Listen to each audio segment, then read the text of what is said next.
Hello friends, बाबा laws में आप सभी का स्वागत है। आज हम स्टार्ट करेंगे चैप्टर 2 से। Chapter 2 of juvenile justice care and protection of children act 2015 से। जैसा कि मैंने पहले भी बताया, इसमें 10 चैप्टर और 112 सेक्शंस हैं। चैप्टर 1 प्रिलिमिनरी से डील करता है। चैप्टर 2 डील करता है चैप्टर 1 प्रिलिमिनरी से डील करता है। चैप्टर 2 डील करता है general principle of care and protection of children से। चैप्टर 3 और चैप्टर 4 दोनों ही children in conflict with law से डील करते हैं। चैप्टर 3 में जुवेनाइल जस्टिस बोर्ड बनाया गया है, जो कि children in conflict with law से ही रिलेटेड है, और चैप्टर 4 उसी का प्रोसीजर बताता है। जब हम आगे देखते हैं तो चैप्टर 5 और चैप्टर 6 को हम एक साथ देख सकते हैं। चैप्टर 5 चाइल्ड वेलफेयर कमेटी की बात करता है, जो कि काफ़ी हद तक children in need of care and protection के लिए वर्क करती है, जो कि आपके चैप्टर 6 में जिसका प्रोसीजर दिया गया है। फिर चैप्टर 7 आपका रिहैबिलिटेशन एंड सोशल रीइंटीग्रेशन की बात करता है। चैप्टर 8 बात करता है एडॉप्शन की। चैप्टर 9 बात करता है अदर ऑफेंसेस अगेंस्ट चिल्ड्रन की, जिसमें क्रूएलिटी, बैगिंग, इन सभी चीज़ों से हम रिलेट करेंगे। Militant group, corporal punishment, kidnapping etcetera. And chapter 10 बात करता है मिसलेनियस की। तो आज हम स्टार्ट करने जा रहे हैं चैप्टर 2 से, जो कि जनरल प्रिंसिपल्स की बात करेगा, और फिर हम डील करेंगे चैप्टर 3, चैप्टर 4 से, जहाँ पे हम जुवेनाइल जस्टिस बोर्ड के बारे में पढ़ेंगे। So let's get started. Chapter 3 बात करता है general principles to be followed in administration of act के लिए। तो जो जनरल प्रिंसिपल्स हैं, जब हम जो भी फंडामेंटल प्रिंसिपल्स हैं, जब हम इस एक्ट के प्रोविजंस को इम्प्लीमेंट करेंगे, जो भी अथॉरिटी इम्प्लीमेंट करेगी, तो हम पहले अथॉरिटी देख लेते हैं। वो है आपकी central government, state government, board, कोई कमेटी या कोई भी अदर एजेंसी। जब वो इस एक्ट से डील करेगी तो कौन कौन से फंडामेंटल प्रिंसिपल्स को इम्प्लीमेंट करेगी। तो पहला है आपका प्रिजम्पशन ऑफ इनोसेंस। यहाँ पे कहा जा रहा है कि चाइल्ड शैल बी प्रिज्यूम, जैसा कि आप एविडेंस एक्ट में भी पढ़ चुके हैं, शैल, मे और कंक्लूसिव प्रूफ सेक्शन 4। तो मुझे इसका डिफरेंस बताने की आई डोंट थिंक ज़रूरत है। तो a child shall be presumed innocence. अगर कोई चाइल्ड है जिसने कोई ऐसा एक्ट किया है जो कि इस एक्ट के अंदर में आता है, तो माना जाएगा कि वो मैलाफाइड या क्रिमिनल इंटेंट से नहीं किया उसने, अगर वो 18 ईयर्स के अंडर में है। चैप्टर क्लॉज 2 बात करता है डिग्निटी एंड वर्थ की। Dignity that all human being shall be treated with equal dignity and rights. यहाँ पे चाइल्ड वर्ड नहीं यूज़ किया गया, यहाँ पे वर्ड यूज़ किया गया है human being. Third talks about principle of participation. यहाँ पे जानने वाली बात सिर्फ ये है कि चाइल्ड का जो अपना व्यू है वो भी कंसिडरेशन में कोर्ट लेगी, उसकी ड्यू रिगार्ड टू एज और मैच्योरिटी को देखते हुए। क्लॉज 4 कहता है बेस्ट इंटरेस्ट। सभी डिसीजंस जो होंगे चाइल्ड के रिगार्डिंग, उनका जो प्राइमरी कंसिडरेशन होगा वो उसके बेस्ट इंटरेस्ट में होगा, ताकि वो अपने फुल पोटेंशियल को डेवलप कर सके। Clause 5 talks about family responsibility. ये कहा जा रहा है कि प्राइमरी रिस्पॉन्सिबिलिटी केयर, नर्चर और प्रोटेक्शन की जो है वो उसकी बायोलॉजिकल फैमिली, एडॉप्टिव या फोस्टर पेरेंट्स के ऊपर होगी। Clause 6 talks about safety. यहाँ पे कहा जा रहा है कि सभी मेजर्स लिए जाएंगे कि चाइल्ड की सेफ्टी को इंश्योर किया जाए और उसे कोई हार्म, एब्यूज़ या मैल ट्रीटमेंट ना हो जब वो केयर या प्रोटेक्शन सिस्टम के अंडर में है। 7 talks about positive measures. All resources to be mobilise. जो भी रिसोर्सेज होंगे उन्हें मोबिलाइज किया जाएगा। Now 8 talks about non stigmatising semantic, that is adversarial या कोई एक्यूजेटरी वर्ड जो है वो यूज़ नहीं किया जाएगा इस प्रोसेस में। 9 talks about non waiver of right. तो यहाँ पे ये बताया जा रहा है कि कोई भी वेवर, उस एक चाइल्ड के राइट का कोई भी वेवर वो परमिसिबल नहीं होगा, भले ही वो चाइल्ड खुद उसके लिए एग्री कर रहा हो या उसके बिहाफ पे उसके पेरेंट्स या जो भी उसके बिहाफ पे एक्ट कर रहे हैं, या कमेटी या बोर्ड भी किसी भी चाइल्ड के राइट्स को वेव नहीं करेगा। बट अगर कोई फंडामेंटल राइट का नॉन एक्सरसाइज हो रहा है तो उसे वेवर में काउंट नहीं किया जाएगा। 10 talks about principle of equality and non discrimination. तो चाइल्ड के अगेंस्ट कोई भी नॉन डिस्क्रिमिनेशन नहीं होगा, sex, caste, ethnicity, place of birth, disability या equality of access opportunity treatment के बेसिस पे। Now 9 talks about principle of privacy and confidentiality. तो चाइल्ड का जो राइट है वो प्रोटेक्शन का, उसकी प्राइवेसी, उसकी कॉन्फिडेंशियलिटी को प्रोटेक्ट किया जाएगा जुडिशियल प्रोसेस के सभी मीन्स को यूज़ करते हुए। 12 talks about repatriation and restoration.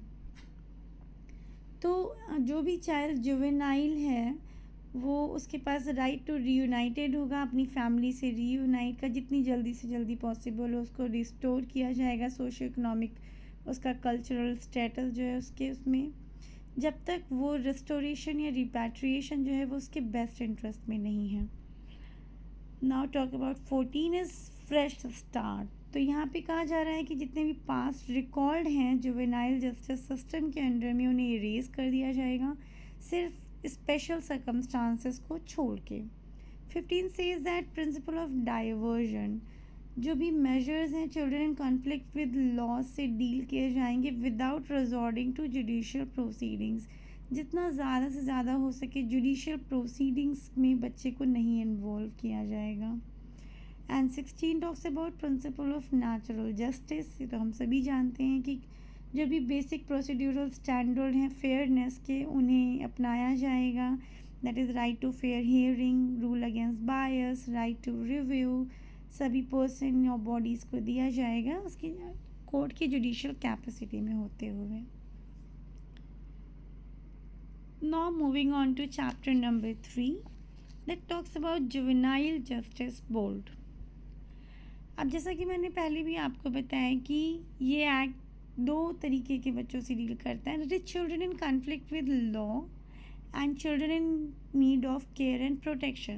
तो कॉन्फ्लिक्ट विद लॉ क्या है? Conflict with law is those talks about those children जिन्होंने कोई क्राइम किया है या किसी एक्यूजेशन में है किसी क्राइम को लेके, तो उसके लिए एक जुवेनाइल जस्टिस बोर्ड बनाया जाएगा। जैसा कि हमने अभी पहले भी पढ़ा ऊपर वाले उसमें कि 15 में प्रिंसिपल ऑफ डाइवर्जन में कि जुडिशियल प्रोसीडिंग्स को जितना ज़्यादा से ज़्यादा हो सके रिजॉर्ट नहीं किया जाएगा। नौ, स्टेट गवर्नमेंट जो है वो हर डिस्ट्रिक्ट में एक या एक से अधिक जुवेनाइल जस्टिस बोर्ड बनाएगी ताकि जो भी पावर्स और फंक्शंस हैं वो डिस्चार्ज किए जा सकें in respect to children in conflict with law. जो बोर्ड होगा वो कंसिस्ट करेगा मेट्रोपॉलिटन मैजिस्ट्रेट या judicial magistrate of first class से। हम आपको बता दें कि वो जो जुडिशियल मैजिस्ट्रेट या मेट्रोपॉलिटन मैजिस्ट्रेट है वो चीफ मेट्रोपॉलिटन मैजिस्ट्रेट या चीफ जुडिशियल मैजिस्ट्रेट नहीं होगा, और हम आगे इसको प्रिंसिपल मैजिस्ट्रेट की तरह रेफ़र करेंगे।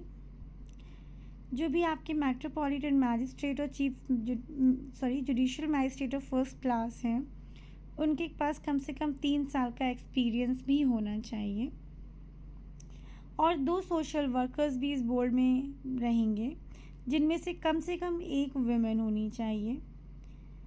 नाउ जो भी आपकी बेंच होगी, जो भी मेंबर्स होंगे, उनमें CRPC के अकॉर्डिंग मेट्रोपॉलिटन मैजिस्ट्रेट या फिर judicial magistrate of first class की जो भी पावर्स हैं वो कन्फर की जाएंगी।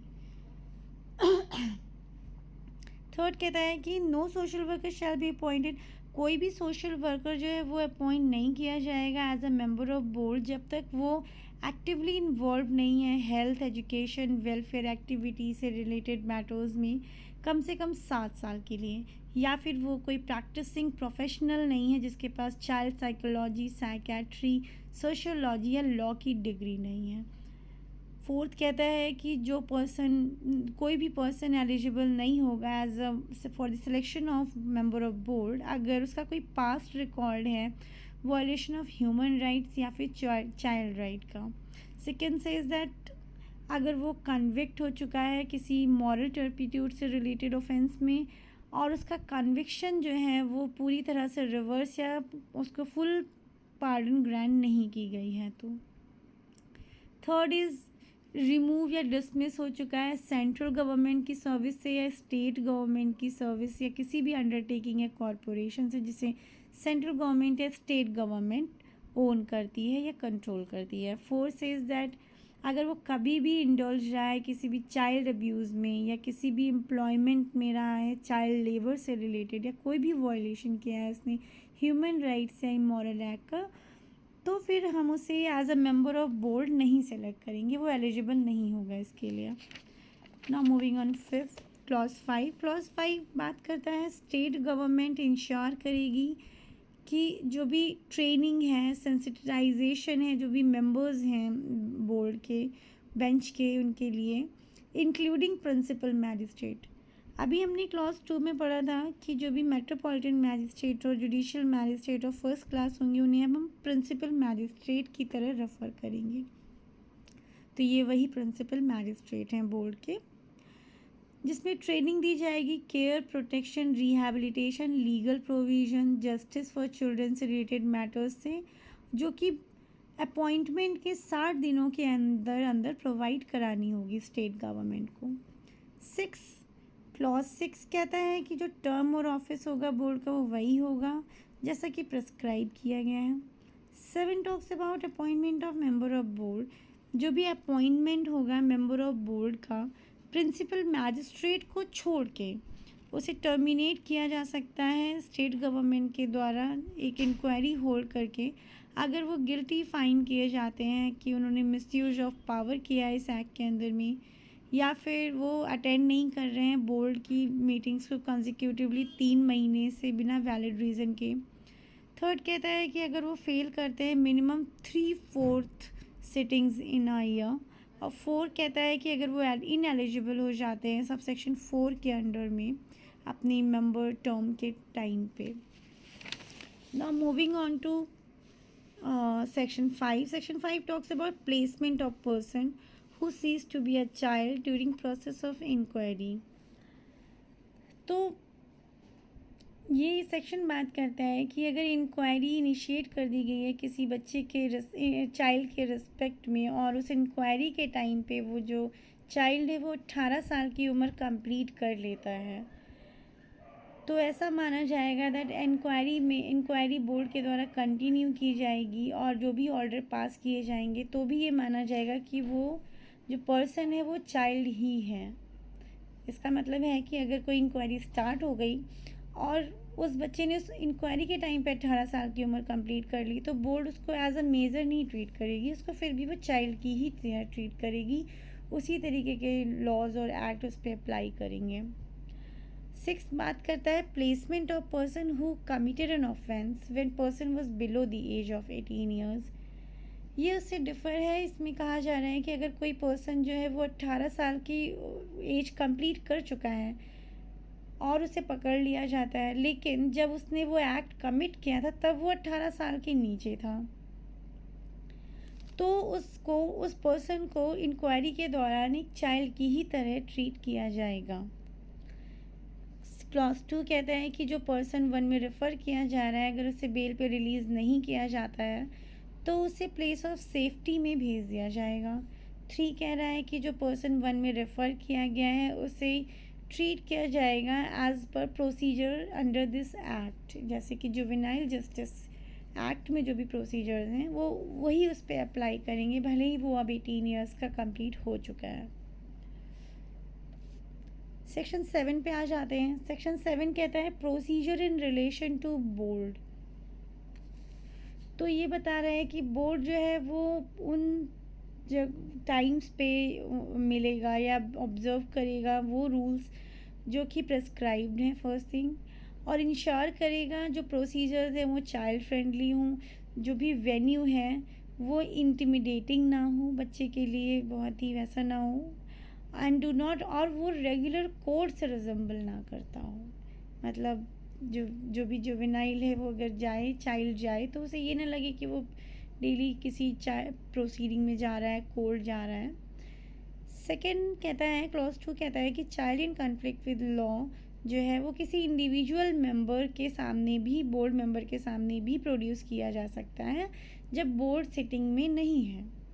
थर्ड कहता है कि बोर्ड में act not standing in absence, अगर कोई मेंबर बोर्ड में एब्सेंट है तो भी बोर्ड एक्ट करेगा। ऊपर इंडिविजुअल मेंबर भी एक्ट कर रहे हो, नीचे पूरा बोर्ड बैठेगा। अगर कोई एक पर्सन नहीं भी है तो फ़र्क नहीं पड़ेगा।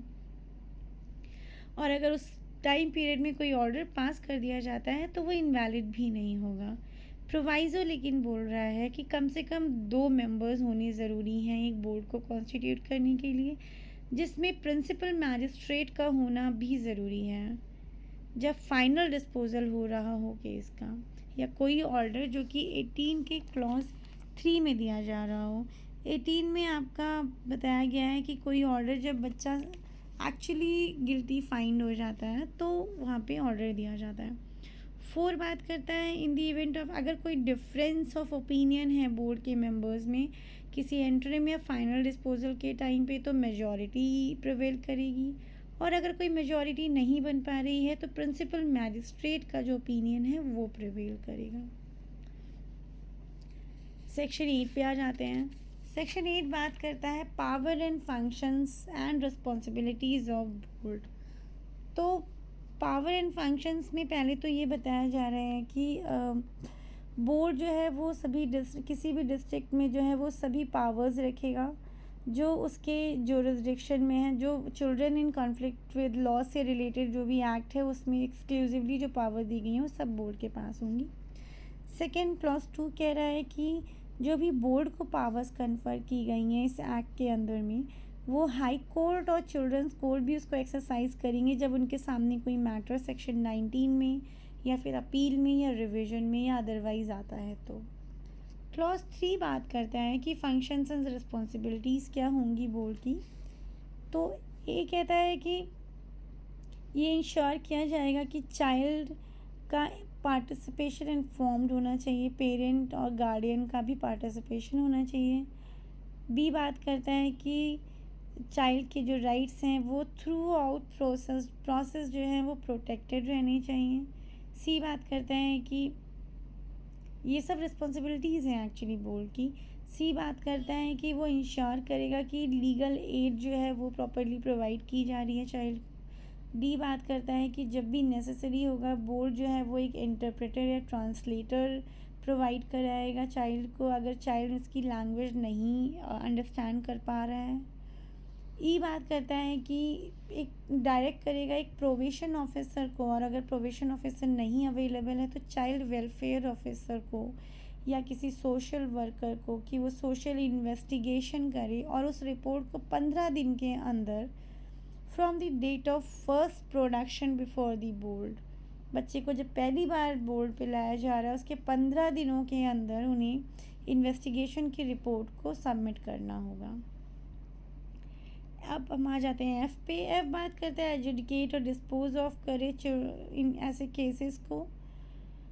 जी बात करता है कि ट्रांसफ़र कर सकता है कमेटी को। अगर देखिए मैंने आपको पहले भी बताया कि जुवेनाइल जस्टिस बोर्ड डील करता है children in conflict with law से, और कमेटी जो कि चाइल्ड वेलफेयर कमेटी है वो डील करती है child in need of care and protection से। लेकिन जी बता रहा है कि अगर इन बिटवीन बोर्ड को लगता है ड्यूरिंग प्रोसेस, ड्यूरिंग इंक्वायरी या किसी भी स्टेज पे कि कमेटी का इन्वॉल्वमेंट भी ज़रूरी है, तो बोर्ड और कमेटी दोनों मिलकर अगर केस को सॉल्व करना चाहें तो बोर्ड ऐसा भी डिमांड कर सकता है और केस ट्रांसफ़र कर सकता है कमेटी को। एच कहता है कि वो मैटर डिस्पोज करेगा, मैटर्स को पास करेगा, जो भी फाइनल ऑर्डर्स हैं उसमें इंडिविजुअल केयर प्लान जिसमें चाइल्ड का रिहैबिलिटेशन वगैरह इंक्लूड किया जाएगा। आई बात करता है conducting inquiry for declaring fit person, जो भी इंक्वायरी कंडक्ट कराएगा ताकि ये डिक्लेयर कर सके कि कौन सा पर्सन फिट है केयर करने के लिए ऐसे बच्चे की। ये बात करता है कि कम से कम हर महीने विजिट करेगा रेजिडेंशियल फैसिलिटी को जो चिल्ड्रन को जहाँ पे रखा गया है एटलीस्ट 1 इंस्पेक्शन करेगा हर महीने में। के बात करता है कि order the police for registration of FIR. के और एल दोनों ही एफआईआर को रजिस्टर करने की बात करते हैं। के में ऐसे बच्चे जो कि इन कॉन्फ्लिक्ट विद लॉ हैं उनके अगेंस्ट अगर कोई एफआईआर है उसको लॉन्च करने की बात करता है अगर कोई कंप्लेंट आती है तो। और एल बात करता है कि कोई भी एफआईआर अगर आती है जो कि child in care need of care and protection है और ऐसे में अगर कोई रिटन कंप्लेंट आती है तो उसको लॉन्च कराएगा पुलिस के पास, बोर्ड कराएगी पुलिस के पास। एम में आता है कि कंडक्ट करेगी बोर्ड रेगुलर इंस्पेक्शन जेल वगैरह का जहाँ पे एडल्ट्स रखे जाते हैं ये चेक करने के लिए कि कहीं कोई बच्चा तो नहीं वहाँ पे रखा गया है, और अगर ऐसा कुछ मिलता है तो इमीडिएटली ट्रांसफ़र करेगा उस बच्चे को ऑब्जर्वेशन होम में या किसी प्लेस ऑफ सेफ्टी में। ये जो आपका ऑब्जर्वेशन होम और प्लेस ऑफ सेफ्टी है यह आपका 1 सितंबर 2022 को सब्स्टिट्यूट किया गया। पहले सिर्फ ऑब्जर्वेशन होम्स होते थे और अब प्लेस ऑफ सेफ्टी को भी इसमें इंक्लूड कर दिया गया है। एन में कोई और भी जो फंक्शन जो एज में भी प्रिस्क्राइब्ड हैं। अब हम 9 पे आ जाते हैं। सेक्शन 9 बात करता है procedure to be followed by a magistrate who has not been empowered under this act. तो अगर कोई ऐसा मैजिस्ट्रेट है जिसके पास कोई बच्चा लाया जाता है और उसे जब लाया जाता है तो मैजिस्ट्रेट की ओपिनियन है कि वो एक चाइल्ड है, कोई पर्सन लाया जाता है और उसकी ओपिनियन है कि वो एक चाइल्ड है, तो वो बिना डिले किए अपनी ओपिनियन को रिकॉर्ड करेगा और चाइल्ड को इमीडिएटली जो है रिकॉर्ड्स के साथ में फॉरवर्ड कर देगा बोर्ड के पास में जिसका जुरिस्डिक्शन है।